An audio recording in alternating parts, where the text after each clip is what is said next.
입어도 괜찮고 왔다 갔다 해도 괜찮습니다. 전혀 신경 쓰지 마시고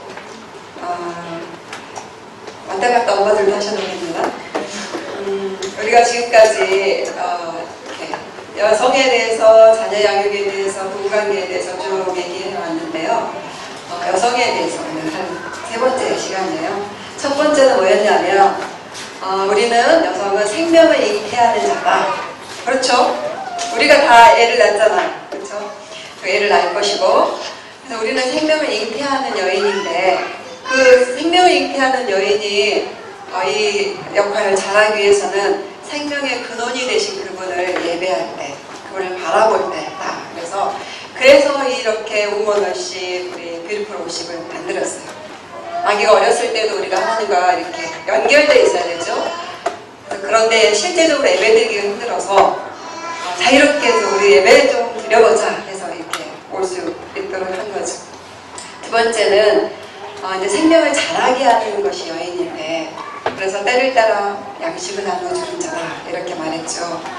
때를 따라서 양식을 나눠주는 건 저렇게 지금 분유도 먹이고 모유도 먹이고 우리가 밥도 해주고 사람들에게, 우리에게 맡겨진 사람들에게.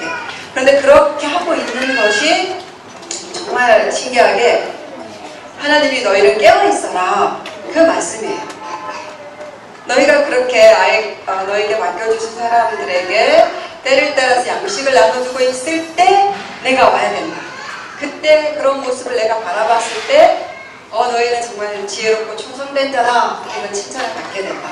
그것이 깨어있는 모습이에요. 예수님이 언제 오시든지 간에 우리가 우리에게 맡겨진 사람을 잘 돌보고 있다면 우리는 그분을 떳떳하게 맞이할 수 있다.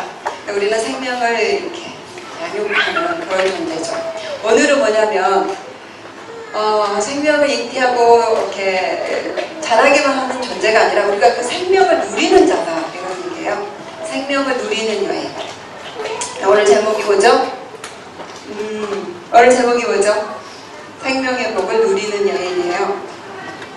네, 우리가 또 자녀 양육을 하면서 그 자녀는 상이라 그랬죠. 자녀는 상인데 이런 자녀들이 상인데 우리도 또 누군가의 자녀잖아요. 우리도 그 상이 되어야 되는 거죠. 제가 그 자녀는 상이다 강의할 때 끝까지 상이 되는 게 중요하다 이런 얘기 했었습니다. 자녀가 끝까지 상이 되도록 기도하자. 우리가 나이 들어도 우리 부모에게 또 끝까지 상이 될 수 있어야 된다 이런 얘기입니다. 그래서 어떻게 하면 그런 상이 될 수 있고 복을 누릴 수 있는가라는 것입니다. 신명기 말씀을 보겠습니다. 신명기 5장 16절.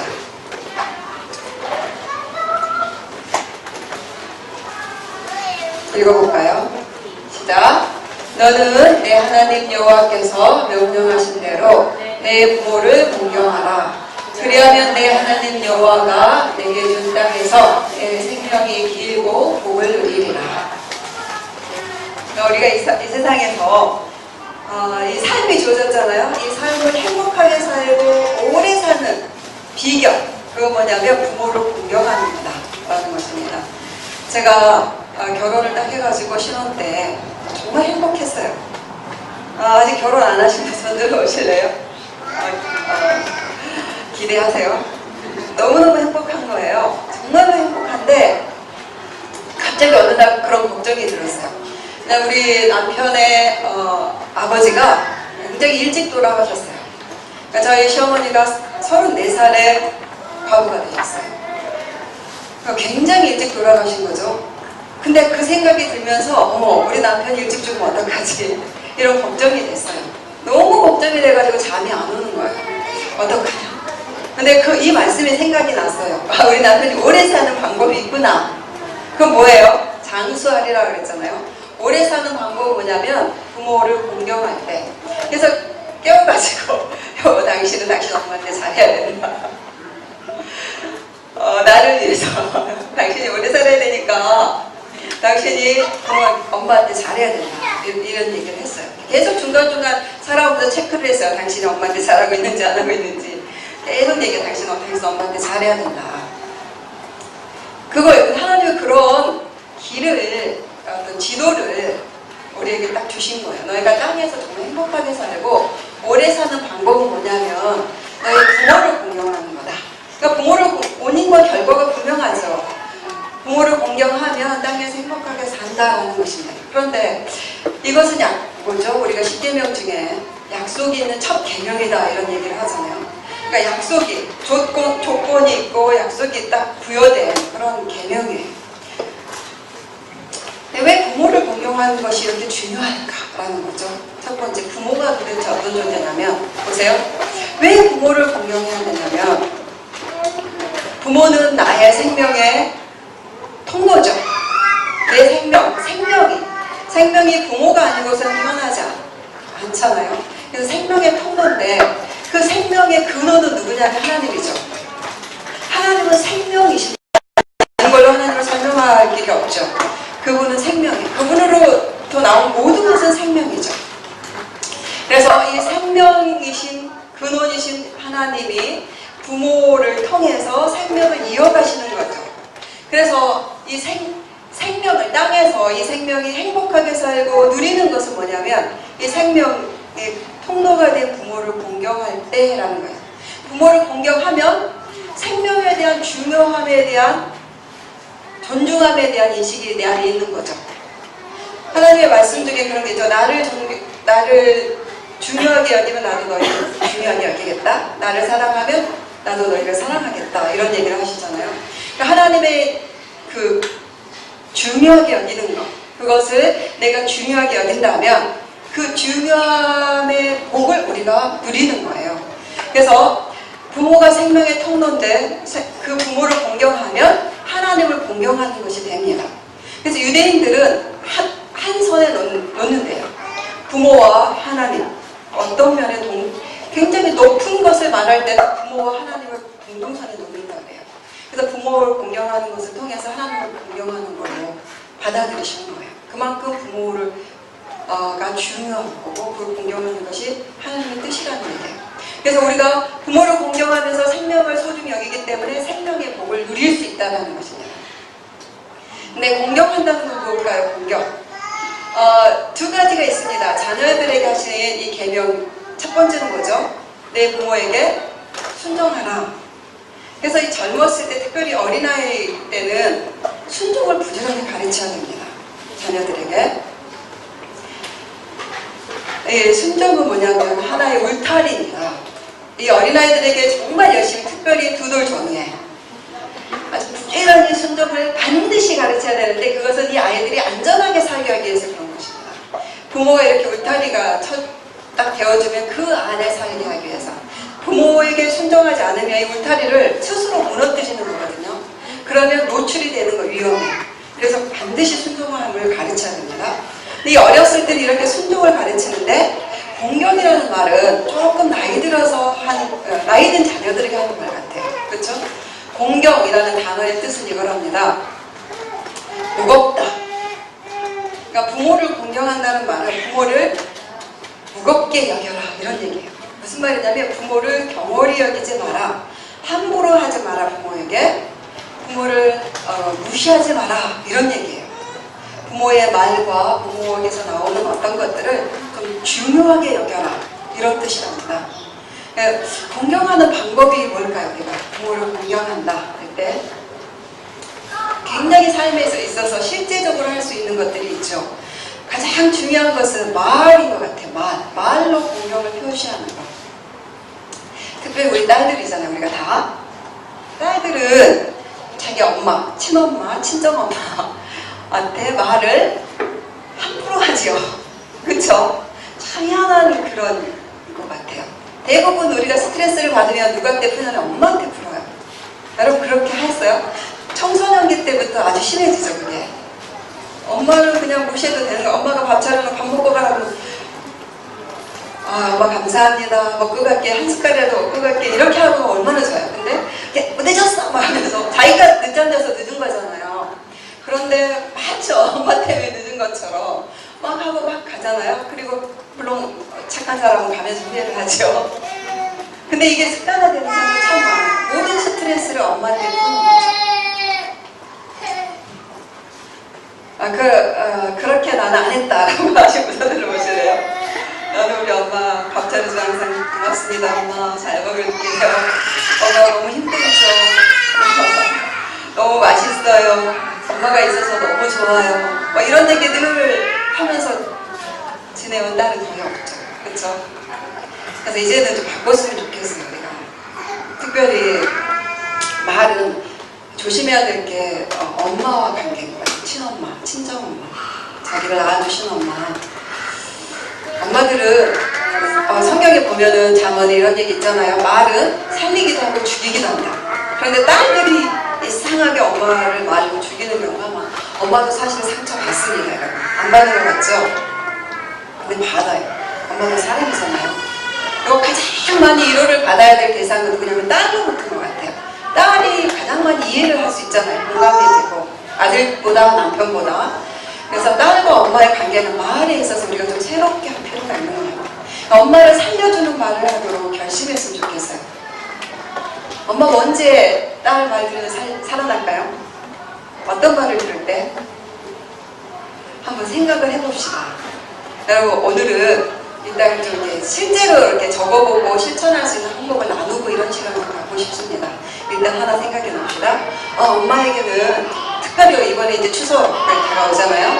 엄마에게 말로 뭔가 격려하고 사랑을 드리고 감사를 표하는 말을 해야겠다. 이거 첫 번째 결심. 해봅시다. 특별히 이제 얘기를 이렇게 자녀를 갖고 있는 우리 자매들은 쉽게 알 수 있죠. 자녀들에게 어떤 말을 들을 때 내가 행복한가. 그렇죠? 그러면 그런 얘기를 엄마한테 해드리는 거죠. 엄마를 찾아봅시다. 이번 추석에. 두 번째는 글인 것 같아요. 글과 편지 같은 거.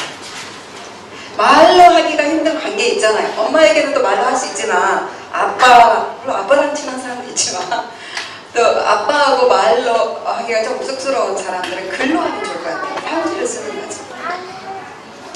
저희 아버지하고 제가 예수님 믿는 것 때문에 관계가 깨어졌거든요. 그 저는 굉장히 좋은 관계였는데 너무 예수님을 사랑하다 보니까 우리 아버지가 질투를 했어요. 딸이 마치 빼앗겨버린 것 같은 그런 생각을 하신 거예요. 그래서 하나님을 대상으로 질투를 하시면서 나를 싫어하게 됐어요. 그러다가 결국은 이제 학교 다닌다고 아버지 떠나서 그 다음에 DTS를 갔어요. 아버지하고 관계가 계속 안 좋았죠. 근데 DTS 가서 하나님 아버지 사랑을 배우면서 아버지와 관계를 회복해야 되겠다. 그래서 편지를 썼거든요. 제가 편지를 써서 딱 보냈는데 그거에서 한마디에 이렇게 되돌아보니까 아버지하고 안 좋은 것만 있는 게 아니라 좋은 일도 참 많았고 아버지가 나를 사랑했군요. 이걸 깨달았습니다. 그래서 편지를 썼어요. 그리고 보냈더니 답장이 당장 온 거예요. 처음으로 아버지 편지를 받아봤어요. 거기에 뭐 여러 가지 쓰고 엄마한테도 쓰라고 아버지가 막 해가지고 엄마 것까지 편지가 두 분이 편지를 딱 넣어가지고 돈까지 넣어가지고 받더라고요. 그래서 그걸로 관계가 회복이 됐거든요. 또 도저히 아빠랑 관계가 회복할 수 없다. 비정상적인 관계를 하다가 회복하고 싶다. 그럴 때 또 어떻게 하면 좋겠는가 이런 얘기가 있습니다. 그래서 우리 오늘은 한나자매 좀 초청을 했어요. 한나자매가 옛날에 대학 다닐 때 이런 간증을 했었는데 직접 좀 들어보고 싶어요. 아빠하고 어떻게 관계가 회복이 됐는지. 우리 박수로. 네, 안녕하세요. 저는 주한나라고 합니다. 제가 저희 아버지는 술을 참 좋아하셨어요. 그래서 어릴 때 기억이 술 때문에 이제 엄마와 아빠의 관계가 별로 좋지 않으셔가지고 당연히 저에게도 영향을 미치더라고요. 그래서 술 때문에 일어난 모든 일들이 이제 그것 때문에 아버지가 좀 미워지고 얘기하기 싫어지고 관계하기가 싫어졌었던 한때 어렸을 때의 기억이 있습니다. 이제 아버지를 한국만에 있으면 무슨 얘기를 해야 할지 모르겠는 거예요. 그래서 TV만 보다가 방으로 들어가고 이런 관계였다가 우연히 이제 간상의 강의를 듣게 되었는데 그때가 한 6년 전이었던 것 같아요. 네, 이제 강의를 하시다가 문자를 보내라고 하시는 거예요. 그래서 아버지가 얼마나 내 삶에 소중한 분인지 문자를 보내라고. 그때는 이제 폴더폰이었거든요. 보낼까 말까 이렇게 하다가 일단은 적었어요. 이제 아버지가 제 아버지셔서 너무 감사합니다. 사랑합니다. 이제 이 말을 처음 이제 아빠한테 하는데 이게 사실은 정말 쉽지가 않은 거예요. 이 샌드 기억나시죠? 샌드를 누르는 게 너무 막 뭔가 사지가 떨리고 이거 누를까 말까 하루 종일 고민했던 것 같아요. 그런데 그날 밤에 아 몰라 그냥 되겠지 되고 돼가지고서 딱 눌렀고 핸드폰 저기다가 이제 밀어두고 아 몰라 어떡하지? 막 이렇게 떨리는 마음이 있었는데 바로 답장이 오셨는데 딱 단 2글자였어요. 미투. 그래서 아빠가 그래도 반응을 보여주셨구나.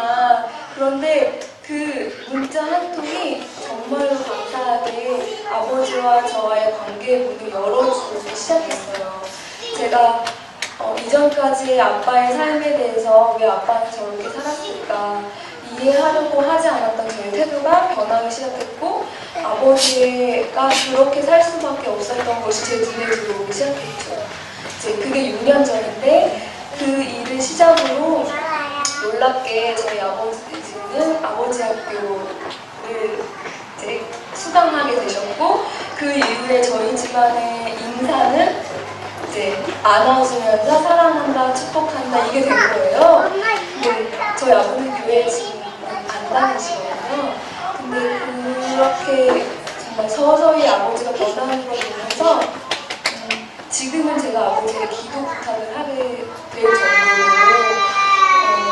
제가 이런 어려움이 있는데 아빠가 교회 나가시진 않지만 기도해 주셨으면 감사하겠습니다. 이렇게 보내면 아버지가 하나님이 살아계시니 너의 기도를 들으실 거다. 이렇게 답장을 주고받을 정도로 관계가 많이 회복된 거예요. 그래서 너무 놀랐고 제가 한 그때 용기 내어서 보낸 그 문자 한 통이 이렇게 큰 변화를 일으킬 수 있구나. 하나님이 그 가운데 은혜를 부어주시는구나를 제가 먼저 체험했기 때문에 물론 지금도 넘어야 될 산이 많긴 하지만 이 강의를 들으면서 생각나시는 분이 있다면 한번 해보시기를 추천하고 저희 또 앞으로 저희 아버지의 관계가 변화될 것을 기대하고 소망해 봅니다. 감사합니다.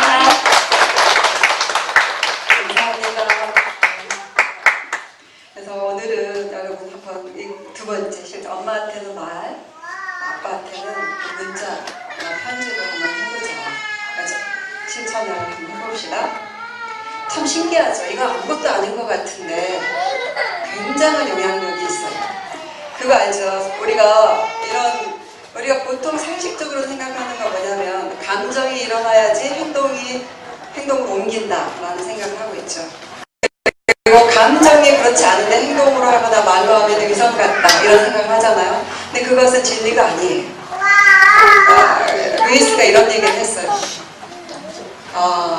말이 행동을 가져온다. 행동이 감정을 끌어온다. 이것도 진리예요. 그러니까 우리가 감정을 안 따라가는데 한번 해보는 거예요. 진리를 실천하는 거죠. 그러면 신기하게 감정이 따라와요. 내가 누구를 별로 이렇게 마음에 안 드는데 그렇게 마음에 안 드는 관계로 있으면 안 돼서 너 정말 예쁘다, 넌 사랑스럽다 이런 얘기를 계속 하는 거예요. 그럼 정말 그 사람이 사랑스러워지고 예뻐져요. 그런 것처럼 그래서 우리가 특별히 가족관계, 부모님과 관계가 이렇게 좋아져야 되잖아요. 잘 지내야 되는 거고 공경해야 되는데 안 될 때는 실천을 그냥 해보는 것입니다. 감정에 상관없이. 그리고 그것이 아무튼 큰 변화가 올 거라고 믿습니다. 자, 그 다음에 또 한 가지 뭘까 이제 말로 공경을 표시하고 그 다음에 글이나 편지로 또 한 가지는 선물을 드렸으면 좋겠어요. 선물. 저는 그런 생각이 드는 거예요. 저희 부부가 이제 국제사역 하다 보니까 세계 다니잖아요. 한국에 돌아올 때는 우리 부모님의 영양제를 꼭 사왔어요. 우리 어머니가 하도 아픈 곳이 많아가지고 영양제를 꼭 사왔어요. 그것이 기쁨이었어요. 영양제를 사놨다가 명절 때 집에 갈 때 꼭 가지고 갔는데 우리 남편이 그러는 거예요. 영양제를 딱 이제 요즘은 마트 같은데 이제 나가서 볼 때마다 너무 슬프다. 왜냐면 이제는 돈이 있어도 어머니가 안 계시는 거예요. 그래서 영양제를 살 필요가 없는 거예요. 그게 너무 슬픈 거예요. 그런 날이 오더라고요. 제가 이렇게 여기 양재역에서 얼마 전에 이렇게 걸어가는데 어떤 나이 드신 분이, 노인이 앞에 이렇게 에스컬레이터를 내려가더라고요. 이렇게 부드러운 스카프를 매셨어요. 근데 그 뒷모습을 딱 보는 순간, 그 스카프를 보는 순간 우리 엄마가 너무 생각이 나는 거예요. 우리 어머니가 편찮을 쳐서 오래 투병생활 하셨는데 돌아가시기 3일 전에 제가 이제 내려갔거든요. 뭘 사갔냐면 스카프를 사갔어요.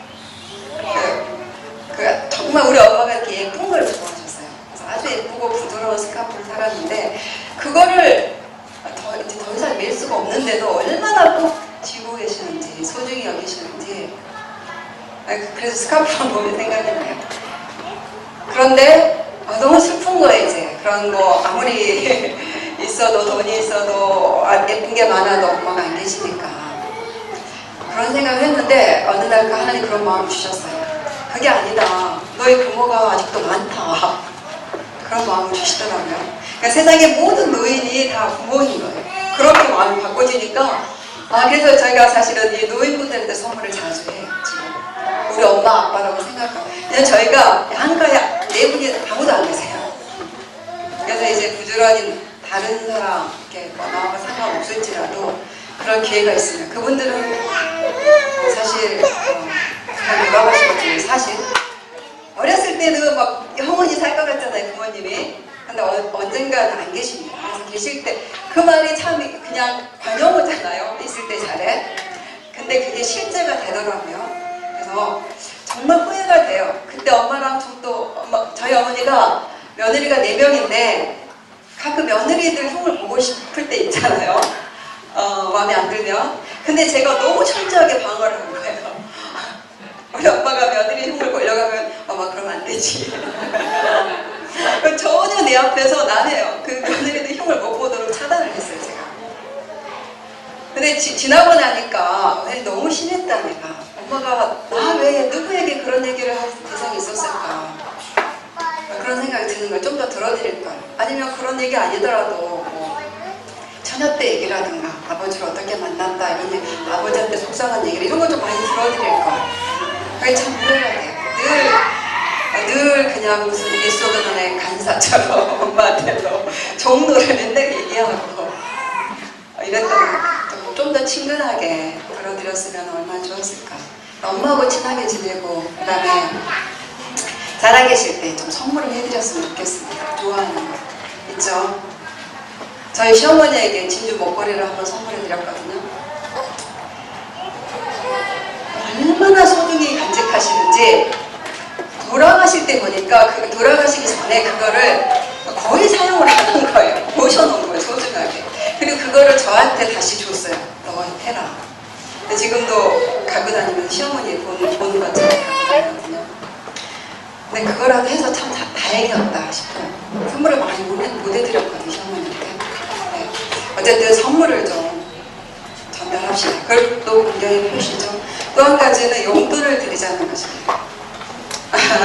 용돈을 대부분 타서 많이 쓰죠. 결혼해서도 저는 많이 타서 썼는데 어느 날부터 용돈을 드리기 시작했어요. 부모님들에게. 정말 좋아하세요.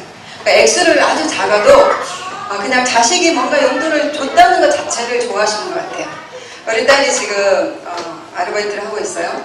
첫 월급을 우리 이제 막내가 얘기하는 거, 누나 첫 월급을 부모님께 드리는 거라고 형한테 배웠다. 형도 처음 아르바이트하고 첫 월급을 부모님께 드린 걸 내가 봤다. 너도 그래라. 이렇게 얘기를 하는 거예요.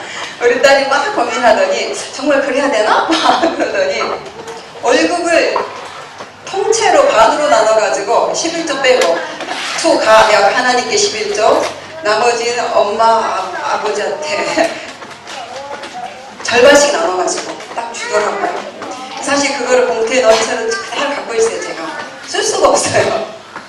딸이 그 고생을 해서 보는 건데 우리가 투자금을 얼마나 많습니까? 몇 천배가 되겠죠. 그럼에도 그 작은 돈을 쓸 수가 없는 거예요. 마음인 것 같아요. 그래서 부모에게 특별히 결혼하고 나서는 부모님께 용돈을 드렸으면 좋겠습니다. 양가 부모님에게. 아주 적은 액수라도 괜찮아요. 어떻게 하면 좋을까 생각해 봤는데, 여러분이 교회에 11조를 내잖아요. 11조 내고 또 12조를 해야 될 것 같아요. 부모님에게. 부모님이 양가 부모님이 4분이면 뭐 너무 액수가 적다 이러면 뭐 2달에 걸쳐서 이번에는 시댁에 이번에는 친정에 이렇게 10의 1조를 나눴으면 좋겠다는 생각이 들더라고요. 10의 1조를 따로 떼서 너무 액수가 적다 그러면 몇 달을 모아서 한꺼번에 드린다거나 이렇게 하면 그게 우리가 11조를 하나님께 드리는 하나님에 대한 공경의 표시죠. 모든 것이 하나님께로부터 왔다. 마찬가지로 부모님께도 이 용돈을 드리면 좋은 것 같아요. 용돈을 드린 분들도 있을 텐데 한번 실천해 봅시다. 또 한 가지는 봉양해라. 봉양이라는 뜻은 뭐냐면 먹을 것과 입을 것을 좀 이렇게 대드리고 병들었을 때 돌봐드린다 이런 뜻이죠. 왜 자식이 봉양을 해야 될까? 제가 지금 51살이거든요. 작년에 50이 딱 됐는데 너무 많이 아팠어요. 정말 신기하죠. 여러분 기대를 50살이 되면 50살 증후군이 있더라고요. 30대, 40대는 상상이 안 됐던, 상상도 못 해봤던 그래서 병이 찾아왔어요. 한꺼번에 저는 무너졌어요. 온몸이 그냥 한꺼번에 무너지더라고요. 그래가지고 침대에 누워가지고 일어날 수가 없을 정도로 밥도 못 해먹고. 근데 그렇게 누워가지고 무슨 생각이 들었냐면 뭐 곧 나을 거죠. 50이면 그 정도는 아니잖아요. 그냥 한때 아팠다가 다시 회복이 될 수 있는 기회가 있잖아요.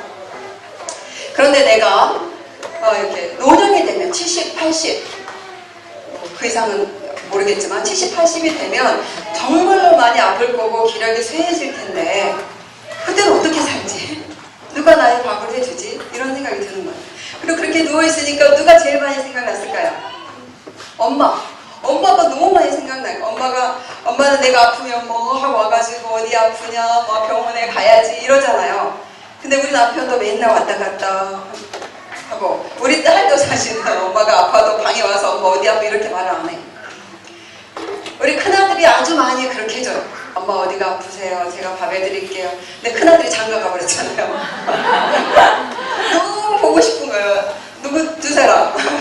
큰아들하고 우리 엄마. 우리 엄마는 막 좀만 아프면 더 막 오버 액션 하시거든요. 근데 없죠, 이 세상에. 엄마가 없구나. 정작 엄마가 필요한 나이에 엄마가 없네. 그렇게 돼요, 우리가. 여러분 지금 이제 엄마들이잖아요. 이렇게 아이들을 돌볼 수 있는 이 무기력한 아이들. 내가 없으면 생존이 불가능한 이 아이들을 돌보는 엄마잖아요. 근데 내가 70, 80이 되면 똑같이 돼요. 너무 신기하죠? 무기력한 존재가 되는 거예요, 우리 인간이. 그런 의문이 들었어요, 제가. 하나님은 어떤 계획을 갖고 계셨을까? 인간을 왜 다시 어린아이처럼 돌아가게 하셨을까? 누군가의 절대적인 돌봄이 필요한 존재로 만드셨을까? 어떤 안전장치를 두시고 이렇게 만드셨을까? 이런 생각이 드는 거예요. 그래서 생각을 해봤어요. 엄마가 이미 다 돌아가시고 엄마가 없는데 내가 병들고 늙었을 때 누가 나를 돌봐주지? 가만히 생각해보니까 엄마가 있더라고요. 누가 엄마일까요? 자녀. 하나님이 너무 신기하죠? 내가 70, 80이 되면 자녀가 왕성한 30대, 40대가 되는 거예요. 제일 힘이 있고 그런 안전장치를 두신 거예요. 그리고 하나님 말씀하신 거예요. 내 부모를 공경해라. 공경해라. 그것이 사람의 가야 되는 어떤 지도예요. 사람이 마땅히 해야 될 길이죠. 그래서 자녀가 있기 때문에 걱정 안 해도 되는 이렇게 원래 만드셨다는 것입니다. 그래서 반드시 자녀가 부모를 늙으신 부모를 모셔야 된다고 저는 생각해요. 그게 하나님의 이 장치죠. 안전장치. 그래서 이렇게 무기력한 존재로 있어도 뭐 이렇게 염려 안 해도 돼요. 이 아이들이 염려 안 하잖아요. 나는 내가 먹어야 돼, 내가 일어나야 돼, 내가 이렇게 기저귀 갈아야 돼 이런 걱정 안 하죠. 그냥 부모를 믿잖아요. 그런 것처럼 늙은 부모도 자식을 그렇게 믿는, 자기를 그렇게 해준 것에 대한 보답을 해야 되는 거죠. 그렇게 두신 것 같아요. 여러분께 지금부터 결심하시면 좋을 것 같아요. 나중에 내가 우리 부모를 모시겠다. 지금부터 결심하시고 준비하시면 그렇게 될 수 있을 것입니다. 그 다음에 공양의 날. 마지막으로 부모를 공경하는 것 중에 아마 이게 제일 중요할 수도 있을 것 같은데 뭐냐면 여러분 생각해 보세요. 우리 엄마들 어쩔 때 자녀들을 보면서 어쩔 때 행복합니까? 자녀들이 서로 안 싸우고 사이좋게 놀 때, 그쵸? 그럴 때가 가장 기뻐요. 형아, 누나, 동생, 오빠 막 서로 잘 논다, 둘이 막 이렇게 도와주고 내가 좀 해줄게 막 이렇게 하면서 사이좋게 놀 때가 부모가 가장 기쁠 때거든요. 형제끼리 우애. 우리가 우리 부모로부터 태어난 우리 형제 자매들끼리 우애 있게 지내는 것이 부모를 공경하는 것입니다. 그래서 오빠나 동생이나 언니하고 사이좋게 지내는 거, 행복하게 지내는 거, 이것이 부모를 공경, 부모를 가장 기쁘게 하는 것입니다. 그래서 말씀을 하나 봅시다. 잠언 6장 16절에서 19절 한번 읽어봅시다. 시작. 여호와께서 미워하시는 것 곧 그의 마음에 싫어하는 것이 7가지니 곧 교만한 눈과 거짓된 혀와 무죄한 자의 피를 흘리는 손과 악한 계교를 꾀하는 마음과 빨리 앞으로 달려가는 발과 거짓을 말하는 망령된 증인과 및 형제 사이를 이간하는 자니라. 형제 사이를 이간하는 자를 하나님이 미워하신다. 다른 죄하고 똑같이 싫어하신다라는 것입니다. 저는 이 말씀이 결혼 생활 내내 하나의 지침이 됐어요. 특별히 제가 우리 형제 사이는 사이좋게 지내요. 친각, 우리 저희 친정 쪽은. 근데 특별히 저 말씀은 저는 며느리들에게 하는 말씀 같아요. 여자들에게 하는 말씀인 것 같아요. 며느리들에게. 왜냐하면 우리가 말 한마디 조금 잘못하면 형제 사이를 이간질할 수 있는 그런 사람이 될 수가 있습니다. 아주 강력한 영향이 있어요, 우리 안에. 그래서 늘 생각해야 돼요. 내가 예를 들어서 우리 신우이에 대해서 흉을 보고 싶다, 마음에 안 드는 게 있어서 우리 남편한테 말을 하고 싶다. 그런데 이 말씀 멀리 생각해요. 내가 지금 이 말을 하면 두 사람이 관계가 좀 안 좋아지겠구나. 그러면 제가 그 말을 안 하는 거예요. 내가 이 말을 하면 우리 시아주버니하고 우리 남편의 사이가 별로 안 좋아지겠네. 그러면 저는 그 말을 안 해요. 막 하고 싶다가도, 그쵸? 우리가 부딪히는 게 있잖아요. 안 합니다. 왜냐면 이 말씀이 형제 사이 이간하는 것을 누가 미워하시냐면 하나님입니다. 하나님이 싫어하는 거다. 대신 역으로 바꿔서 이게 화합시키기 위해서 노력하는 거죠. 예수님이 평화의 사도인 것처럼 그런 역할이 우리에게 주어지더라고요. 특별히 결혼하고 나면 형제 사이를 굉장히 화목하게 할 수 있는 영향을 갖게 되더라고요. 며느리 있잖아요. 그래서 열심히 중재하고 전화해라. 우리 남편한테 늘 얘기해요. 형님한테 전화를 해라. 말을 좀 더 형님한테 되게 자연스럽게 해라. 좋은 말을 해라. 우리 아가씨를 좀 도와주자. 이런 얘기 계속 해요. 정말로 해. 그리고 이 가정은 이 명절에 모이는다 이런 개념이 없어요. 그렇게 안 살아가지고 뿔뿔이 흩어져 살아가지고 계속 얘기를 합니다. 명절에 모이면 누가 제일 힘드냐면 제가 제일 힘들어요, 사실. 왜냐면 내가 모든 음식을 다 준비해야 되죠. 계획을 짜야 되죠. 그러니까 사실은 제가 제일 힘든데 가장 많이 노력을 해요. 야, 연락을 해라. 당신이 해라. 그러면 내가 또 연락하고 여기 연락하고 막 날짜 맞추고 음식을 제가 만들고 초청하고. 왜냐면 이렇게 안 하면 그냥 관계가 끊어지는 거예요. 그냥 가는 대로 놔두면. 그래서 늘 그 노력을 합니다. 그리고 좋은 시간을 가져보려고 프로그램을 짜고 또 막 기도를 하죠. 좋은 시간 되도. 왜냐면 이 형제 사이가 굉장히 이렇게 끊어진 상태였거든요. 저희 시댁이. 그래서 정말 피눈물 나는 노력을 우리 아주버니한테 맞춰서 우리 아주버니가 술 드시고 그러면 제가 그 옆에 앉아서 얘기해드리고 이 두 사람 못 다가갈 때 다가가주고 또 막 얘기 들어주고. 지금은 그렇게 안 해요. 지금 다 좋아졌어요. 너무너무 좋아졌어요. 우리 남편이 최근에 처음으로 그러니까 자기 형님을 방문할 때 혼자 못 가요. 무서워서. 그리고 서먹서먹해서. 그래서 항상 같이 가는데 이제는 최근에 혼자 갔다 왔는데 너무 기분 좋아가지고 왔어요. 형님이 선물을 줬대요. 구두 사가는 티켓을. 야, 우리가 이런 사이가 된다니. 너무 행복하다. 그리고 항상 얘기해. 당신의 공로다.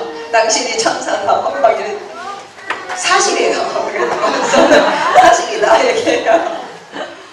그래서 그러니까 이것이 얼마나 중요한지를 아는 거예요. 그리고 가능하다라는 것입니다. 관계가 끊어져 있었지만 누군가의 중재로 예수님처럼 하나가 될 수 있더라고요. 그래서 여러분 며느리들 특별히 이번 명절을 계기로 시댁에 가시거나 그러면 일단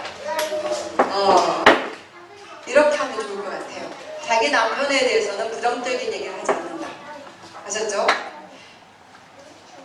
열심히 아들을 키워가지고 장가 보냈더니 누군가의 여자로부터 계속 안 좋은 얘기를 듣는다. 그럼 굉장히 기분 안 좋을 것 같아요. 그렇죠? 그래서 그 아들을 장가 보내고 나서 제일 고민이 그거였어요. 우리 아들이 존경을 받을까? 우리 며느리가 우리 아들을 무시하면 어떡하지? 정말 그런 생각이 들더라고요. 그래서 기도를 해서 우리 아들이 존경받는 아들이 되게 해주세요. 존경받는 남편이 되게 해주세요. 그래서 우리 며느리가 마침 딱 문자가 왔어요. 어머니, 아들을 잘 키워서 저에게 남편으로 주셔서 감사합니다. 근데 그 말이 정말 기도 응답이었어요. 아, 우리 아들이 정말 존경을 받는구나. 그래서 어떻게 존경을 받는지 한번 알아봐야겠다 했더니 우리 남편이 어떻게 좋은데 했더니 제가요 가끔 이렇게 화를 내는데요. 우리 아들 분이엘이잖아요. 분이엘은 화를 안 내요. 어떻게 그럴 수가 있죠? 그러는 거예요. 그래서 분이엘한테 물어봐서 너는 화를 안 내니? 그랬더니 그러는 거예요. 화를 낼 일이 있을 때 딱 아내가 어떤 거에 화를 내면 자기는 가만히 있다고 생각을 해본대요. 이럴 때 예수님은 어떻게 하셨지? 그러면 화를 낼 일이 없대요. 그래서 예수님의 마음을 가지고 아내를 대했나 봐요. 왜냐면 제가 계속 얘기한 거 뭐냐면 아내를 소중히 여겨라. 아내를 아껴줘라. 그 얘기를 계속 했거든요. 그래서 참 누구한테 고맙냐면 며느리한테 고마워요. 남편에 대해서 칭찬하는데 우리에게 그 문제를 알려주는 거예요. 안심하시라고. 그래서 여러분 이제 가면 자기 남편에 대해서 일단 부정적인 얘기 안 하기. 아셨죠? 흉보지 마세요. 시댁에 가서. 전혀 도움이 안 돼요. 그 사람은 아마 옛날에도 그렇게 했을 거예요. 습관이나 이런 게 있었을 거예요. 다 알아서 다 같이 흉을 보거든요. 우리는. 그러니까 그렇게 남편을 만들면 안 되죠. 여러 사람 앞에서. 그래서 가능하면 이상하게 그 자기 남편과 아내를 흉을 보잖아요. 모이면. 그렇죠? 그럴 때 한마디씩 해줘서 아, 우리 남편이 이렇게 해줘요. 너무 잘하고 하지 말고. 특별히 부모님 들을 때 그러면 얼마나 속으로 뿌듯하시겠어요. 그렇죠? 아, 잘하고 있구나. 내가 잘 키웠구나. 이런 생각 하실 것입니다. 그래서 좀 해주셨으면 좋겠습니다. 형제끼리 우애에 있도록 어떻게 하면 형제끼리 하나가 될 수 있을까 늘 연구를 해봤으면 좋겠습니다. 자, 그 다음에 이런 이제 성경에서 이런 좋은 관계, 부모를 공경하는 이 본보기가 누구냐면 누굴까요? 룻이죠. 룻, 대표적인 사람. 제가 룻기를 올해 초부터 열심히 읽었는데 정말 감동을 받았어요. 자, 보세요. 나오미하고 여러분 다 아는 얘기죠. 나오미하고 룻이 있었는데 이 나오미는 시어머니고 이 성경에 이런 설정을 해놨더라고요. 시어머니와 며느리의 관계를 설정해 놓은 거예요. 나오미는 어떤 사람이냐면 그 자기 고국에서 살지 못하고 타국으로 갔습니다. 가족과 함께. 그런데 타국에 가가지고 10년 사이에 남편을 잃고 아들 2명을 잃었어요. 그러니까 너무너무 불행한 여인인 거예요. 여러분 상상을 해보세요. 남편을 잃은 것도 정말 힘들 건데 아들을 2명을 금방 잃어버리는 거예요. 부모가 가장 힘든 것은 자녀를 잃었을 때죠. 그래서 정말로 불행한 일, 상처가 많은 여행이죠. 근데 이제 남은 거라고는 며느리 2명인데 이 2 며느리는 유대인이 아니고 모함 여인, 이방 여인이에요. 근데 이제 여기서 살 기반이 아무것도 없는 거예요. 이 타국에서 남편도 없고 아들도 없고 땅도 없고 아무것도 없죠. 그래서 고국으로 이제 가려고 하는데 따라가겠다. 그래서 나오미가 따라가겠다 그런 거죠. 나오미의 말을 한번 들어볼까요? 나오미가 뭐라고 말하면서 따라가겠다고 했는지. 한번 읽어봅시다. 시작. 루시 이르되 내게 어머니를 떠나며 어머니를 따르지 말고 돌아가라. 강권하지 마옵소서. 가시는 곳에 나도 가고 어머니께서 머무시는 곳에서 나도 모르겠나이다. 어머니의 백성이 나의 백성이 되고 어머니의 하나님이 나의 하나님이 되시리니. 이 말만 들어도 만족이 됐을 것 같아. 위로가 됐을 것 같아. 나오면 그렇죠? 내가 어머니랑 같이 갈게요. 어머니 하나님이 나의 하나님이고 어머니가 가는 곳이 내 집이에요. 막 이렇게 말만 해도 참 고마웠을 것 같아요. 근데 결국은 끝까지 따라갔죠. 그런데 그런 생각이 들어요. 이제 그 룻이 왔어요. 유대에, 이스라엘에. 근데 나오미와 룻의 관계를 한번 여러분 이제 시어머니와 이렇게 마찰이 있는 분들이 참 많을 것입니다. 왜 마찰이 생기냐면 너무나 다르기 때문에. 일단 나이가 달라. 그쵸? 세대가 너무 달라. 저희 어머니가 저희 집에 저희가 셋째 낳았을 때 오셨어요. 셋째 낳았을 때 몸조리를 못 해주시고 직장 다니셔서 휴가를 오랜만에 내셔가지고 2달 만에 오셨어요. 근데 우리 엄마랑 동시에 왔어요. 두 분이. 조금 섭섭했어요. 열심히 몸조리를 받아야 될 때 두 분 다 안 오시더니 어느 정도 살만하니까 두 분이 오신 거예요. 오셨는데 너무 신기하게 우리가 이제 놀러를 부모님 오셨으니까 제주도 살는데 관광을 해드려야겠다. 그 차가 없어가지고 버스 타고 다녀야 되는데 9시에 타고 가면 되겠다 이렇게 계획을 세워서 말씀을 드렸는데 새벽 5시에 두 분이 동시에 일어났어요. 일어나더니 막 깨워요. 우리를 빨리 서두르자. 그래가지고 나가봤더니 이미 다 밥을 해놓고 화장을 곱게 하시고 두 분이 앉아서 기다리시는 거예요. 9시에 나갈 건데 더 주무세요 했는데 이미 다 화장까지 했는데 옷도 입으시고 그것도 한복을 입으셨어요. 그러더니 이제 드디어 9시까지 이제 겨우 기다려서 이제 막 버스 타고 가는데 두 분이 총총총총 빨리 걸어가세요. 우리 남편은 왜 그렇게 빨리 가냐고. 버스 차가 시간이 있잖아요. 이렇게 다 알잖아요 우리는. 근데 버스 놓칠까봐 막 걸어가시는 거예요. 두 분이 총총총 하루 종일 빨리빨리. 그때 알아. 두 분 똑같으시구나. 저는 우리 엄마를 많이 겪었기 때문에 우리 어머니를 그때는 많이 못 겪었거든요. 똑같으시구나. 똑같은 세대에서 하셨기 때문에. 그러면서 이해를 했어요. 그때는 빨리빨리 해야지만 살아남는 세대였다는 거예요. 그러니까 이해를. 계속 우리 남편한테 당연히 이해를 해라. 이렇게 계속. 우리 남편이 항상 하는 강의거든요. 이게. 세대가 다르면 사고가 달라서 그걸 맞춰야 된다. 그러니까 세대가 달라요. 우리가. 그렇죠? 사고 방식이 완전히 다릅니다. 완전히 달라요. 그리고 나오미를 보세요. 나오미하고 룻의 관계를 보면 이렇게 다른 사람들이 없어요. 일단 종족이 달라요. 국적이 달라요. 얼마나 힘들었겠어 사실. 이 성경에 그냥 그런 힘들었던 대목이 하나도 안 나와서 그렇지 나라가 다르고 문화가 다르고 삶의 환경이 다르고 종교도 달라요. 완전히 다른 관계입니다. 그런데도 좋은 관계를 유지할 수 있을 수 있다는 걸 보여주는 것 같아요. 어떻게 하면 그렇게 되냐면 그냥 룻이 그거예요. 룻이 최대한 부모님을 시어머니를 봉양한 것입니다. 열심히 가서 이삭 주워다가 어머니에게 식량을 공급하고 또 이렇게 간식 먹다가 남은 거 더 싸다가 엄마 갖다 주고 어머니의 말을 다 들었잖아요. 어디 가서 어떻게 하라 그러면 그렇게 하고. 그래서 중요한 건 뭐냐면 이렇게 룻이 나오미를 공격하면서 무엇을 증명해 줬냐면 이거예요. 우리가 다시 한번 읽어봅시다. 신명기 5장 16절. 무엇을 증명했냐면 이 말씀을 증명한 것입니다. 룻이. 한번 다 같이 읽어봅시다. 시작. 너는 내 하나님 여호와께서 명령하신 대로 내 부모를 공경하라. 그리하면 내 하나님 여호와가 내게 준 땅에서 내 생명이 길고 복을 누리리라. 룻이 어떤 복을 받았죠? 우리가 아는 거 얘기해보세요. 첫 번째, 모든 싱글들, 결혼 대상자, 성경에 나오는 결혼 대상자 뽑아라 그러면 누구를 뽑냐면 대부분 보아스를 뽑죠. 보아스같이 인자하고 재력도 있고 자상하고 배려심 많고 그런 사람. 그쵸?